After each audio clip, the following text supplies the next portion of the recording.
नमस्ते, मैं education system के बीच का एक ऑब्जर्वर हूँ।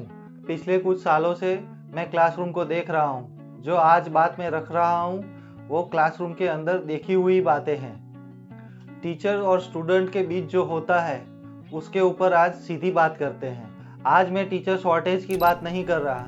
इंडिया में टीचर कम नहीं है। यूडाइज डेटा के हिसाब से आज गवर्नमेंट और प्राइवेट दोनों को मिलाकर 9 मिलियन से ज़्यादा टीचर सिस्टम के अंदर काम कर रहे हैं। फिर सवाल ये है, अगर नंबर इतना बड़ा है तो हर साल पेरेंट्स ये क्यों कहते हैं अब तो अच्छा टीचर मिलना मुश्किल हो गया है। ये कॉन्ट्राडिक्शन तब समझ में आता है जब हम नंबर के नीचे का बिहेवियर समझते हैं। एक नॉर्मल क्लासरूम को देखिए आप। टीचर्स आता है, अटेंडेंस हो जाती है, बोर्ड पे टॉपिक लिखा जाता है और एक्सप्लेनेशन शुरू हो जाती है। ये पूरी प्रोसेस में कहीं ये नहीं देखा जाता सामने बैठे 40 बच्चों में से कितने लोग मेंटली प्रेजेंट है। अटेंडेंस रजिस्टर सिर्फ ये बताता है कौन आया है, पर ये नहीं बताता कौन रह गया। इस बात को कोचिंग कल्चर और क्लियर कर देता है। जैसे मैंने पिछले वीडियो में कोटा के केस के बारे में बताया था। 2023 के ऑफिशियली रिपोर्टेड केसेस में 20+ स्टूडेंट सुसाइड हुए। अभी तो ये सिर्फ कंफर्म नंबर है। अनकंफर्म्ड और साइलेंट केसेस तो अलग। हर स्टूडेंट अलग बैकग्राउंड से आया था, पर उनका रूटीन सेम था। 6-7 घंटे class, daily test, weekly ranking और मंथली कंपैरिजन।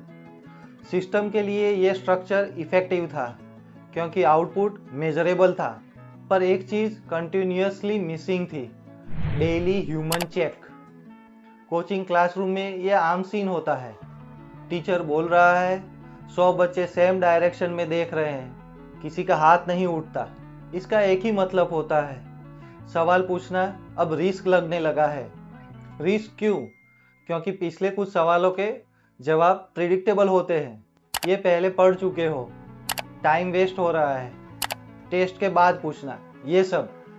बच्चा पैटर्न समझ लेता है और फिर वो एडजस्ट कर लेता है, और एडजस्टमेंट यहीं से शुरू होता है। बच्चा बोलना कम करता है और टीचर भी पूछना कम कर देता है। दोनों अपना अपना काम निकाल रहे होते हैं। टीचर सिलेबस ट्रैक कर रहा होता है और स्टूडेंट टेस्ट के लिए नोट्स। क्लास चल रही होती है और इंटरेक्शन मिनिमम होता जाता है। इस स्टेज पर कोई भी गलत नहीं लगता और इसीलिए कोई प्रॉब्लम दिखती ही नहीं। अब टीचर की साइड से देखिए। टीचर पर जो प्रेशर होता है वो मोस्टली क्लास के अंदर से नहीं आता। वो आता है इंस्पेक्शन रिपोर्ट से, कंपैरिजन चार्ट से और रिजल्ट शीट से। टीचर का काम जज होता है बच्चों के मार्क्स से। इसी वजह से टीचर बिहेवियर प्रिडिक्टेबल हो जाता है। वो वही पढ़ाता है जो पेपर में आएगा। वो वही पूछता है जिसका जवाब उसके पास रेडी है। डीप डिस्कशन अवॉइड होता है क्योंकि डिस्कशन कंट्रोल तोड़ता है और कंट्रोल तोड़ना सिस्टम के लिए अनसेफ माना जाता है। इसका सीधा इम्पैक्ट स्टूडेंट पर पड़ता है। स्टूडेंट धीरे धीरे ये सीखता है, मुझे समझना नहीं है, मुझे स्कोर करना है। मुझे सवाल नहीं पूछने, मुझे आंसर फिट करने हैं। सीबीएसई और स्टेट बोर्ड के डेटा को देखिए। क्लास 6 और 8 के बीच में क्यूरियोसिटी हाई होती है। क्लास 9 के बाद क्वेश्चन शार्पली ड्रॉप होते हैं। इस ड्रॉप का रीज़न इंटेलिजेंस नहीं होता है, इसका रीज़न होता है रिस्क मैनेजमेंट। अब इसी फ्लो को एक्सट्रीम लेवल पे ले चलिए। Kota, Hyderabad, Delhi, high pressure zone में एक कॉमन पैटर्न दिखता है। स्टूडेंट्स जो सुसाइड नोट्स छोड़ते हैं उसमें ये लाइन ज़्यादातर मिलती है, I couldn't keep up, I disappointed everyone. कहीं पे ये नहीं लिखा होता I didn't understand physics. Pressure का सोर्स सब्जेक्ट नहीं होता, प्रेशर का सोर्स होता है continuous evolution without emotional buffering. यही टीचर की कंपेटेंसी का सवाल आता है। कंपेटेंसी का मतलब सिर्फ सब्जेक्ट मास्टरी नहीं होता। कंपेटेंसी का मतलब होता है क्लास के मूड को रीड करना, साइलेंट को समझ पाना, ओवरलोड को पहचान पाना। ये चीज़ें किसी बीएड कैरिकुलम में मेजर नहीं होती, इसीलिए टीचर इसे इग्नोर नहीं करता। कोई इसे नोटिस ही नहीं कर पाता। अब और एक फैक्ट देखिए, इंडिया में हर साल थाउजेंड्स ऑफ टीचर अपना प्रोफेशन छोड़ते हैं। मेजर रीज़न सैलरी नहीं होता है, मेजर रीज़न होता है बर्नआउट। बर्नआउट का मतलब ज़्यादा काम नहीं, बर्नआउट का मतलब काम का मतलब ही ख़त्म हो जाना। टीचर बोलता रहता है पर रिस्पॉन्स फील ही नहीं होता, और इसी स्टेज पर ग्रेट टीचर रेयर हो जाता है, क्योंकि ग्रेट टीचर सिस्टम के अगेंस्ट काम नहीं करता, वो सिस्टम के बियॉन्ड काम करता है।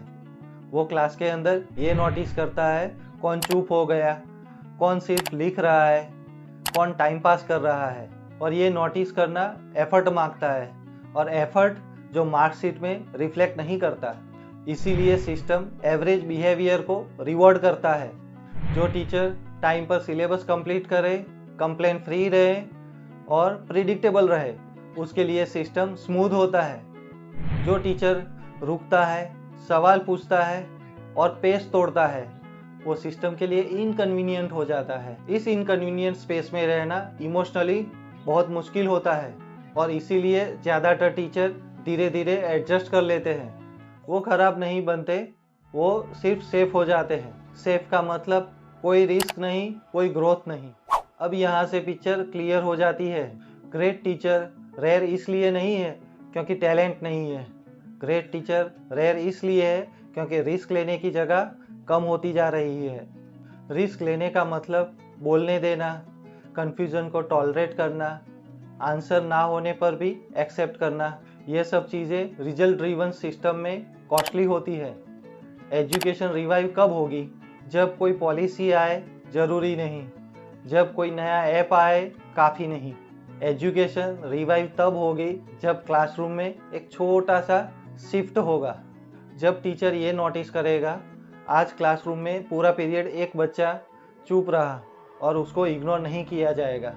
शायद उस दिन सिलेबस थोड़ा पीछे रह जाए, शायद उस दिन टेस्ट का एक क्वेश्चन रह जाए, पर क्लास के अंदर बच्चा कनेक्टेड रहेगा, और वही एजुकेशन का रियल आउटपुट है। स्ट्रॉन्ग एजुकेशन ना ही बिल्डिंग से और ना ही स्मार्ट बोर्ड से बनती है। स्ट्रॉन्ग एजुकेशन बनती है जब क्लासरूम के अंदर बच्चा विजिबल, एक्टिव और स्टेबल रहे। बस ये क्राइसिस का रूट है, और यहीं से सॉल्यूशन शुरू होता है। If you are a part of the system, whether as a teacher, a parent or an administrator, then this responsibility belongs to you as well. See you in the next part.